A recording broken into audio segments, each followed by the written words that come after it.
নমস্কার বন্ধুরা, সবাইকে স্বাগত জানাচ্ছি। আশা করছি সবাই ভালো আছো। আজকের রেসিপি আলুর দম। অসাধারণ স্বাদ হয় এই আলুর দমটা খেতে। সাদা ভাত, ফ্রায়েড রাইস, পোলাও, এছাড়া লুচি, রুটি, পরোটা সব কিছুর সাথে দারুণ লাগবে খেতে। তাহলে চলো রেসিপিটা কি করে বানাই দেখে নাও।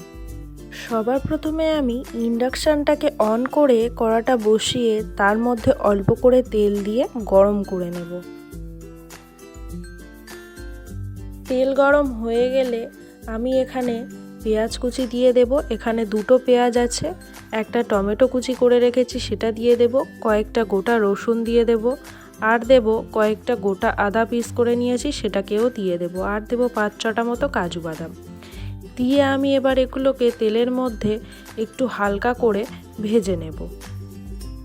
তো এখানে আমি হালকা করে সব মশলাগুলোকে ভেজে নিয়েছি। এবার একটা পাত্রের মধ্যে মশলাগুলোকে তুলে রেখে আমি কিছুক্ষণের জন্য মশলাগুলোকে একটু ঠান্ডা করে নেব।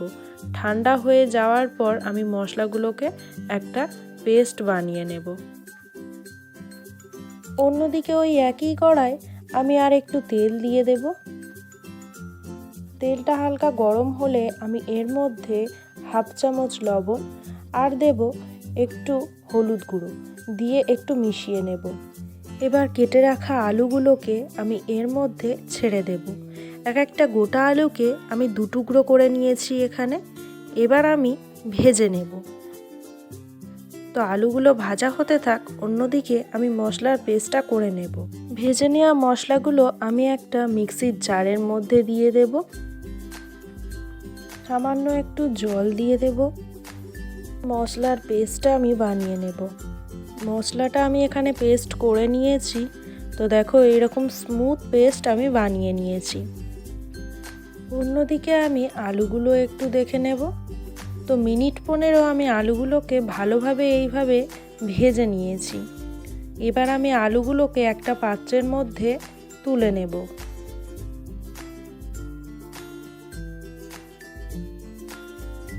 সব আলুগুলোকে আমি তুলে নিয়েছি। এবার রান্নাটা আমি শুরু করে দেব। কড়াতে কিছুটা তেল ছিল, তো তার মধ্যে আমি আরও খানিকটা তেল দিয়ে দেব।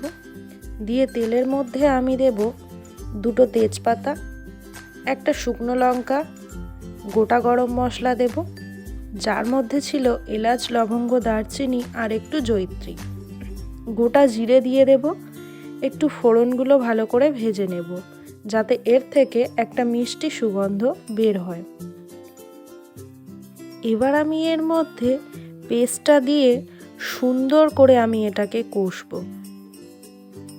তো সব পেস্টটা আমি এর মধ্যে দিয়ে দিয়েছি। এবার সুন্দর করে আমি এটাকে একটু কষে নেব। মিনিট 2 আমি এটাকে কষে নিয়েছি। এবার আমি এর মধ্যে কিছু গুঁড়ো মশলা অ্যাড করব। প্রথমেই আমি দিয়ে দেব 1 চামচ হলুদ গুঁড়ো, 1/2 চামচ লঙ্কা গুঁড়ো, 1 চামচ জিরে গুঁড়ো, 1/2 চামচ দেব ধনে গুঁড়ো, স্বাদ মতো নুন দেব, আর এখানে কালারের জন্য দিয়ে দেব 1/2 চামচ কাশ্মীরি লঙ্কার গুঁড়ো। তোমরা কালার না পছন্দ করলে দেওয়ার দরকার নেই। এবার মিক্সির বাটি ধোয়া জলটা দিয়ে ভালো করে কষে নেব মশলা থেকে তেল ছাড়া পর্যন্ত।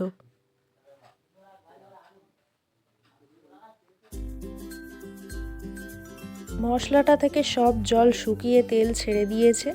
এই অবস্থায় আমি ভাজা আলুগুলোকে সব দিয়ে দেব। এর মধ্যে দিয়ে আমি ভালো করে আলুগুলোকে কষে নেব। যত ভালো করে কষবে তত খেতে ভালো লাগবে। মিনিট 15 আমি ভালো করে কষে নিয়েছি। এবার এর মধ্যে পরিমাণ মতো জল দিয়ে দেব। দিয়ে ভালোভাবে এটাকে মিশিয়ে লো ফ্লেমে আস্তে আস্তে সেদ্ধ করে নেব।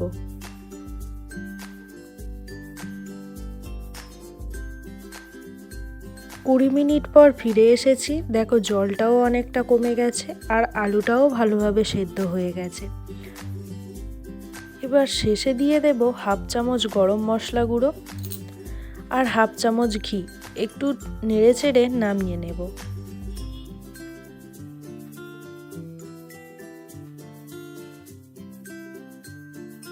তো তো আমার এই আলুর দমের রেসিপি যদি তোমাদের ভালো লেগে থাকে তাহলে লাইক কমেন্ট করতে ভুলো না।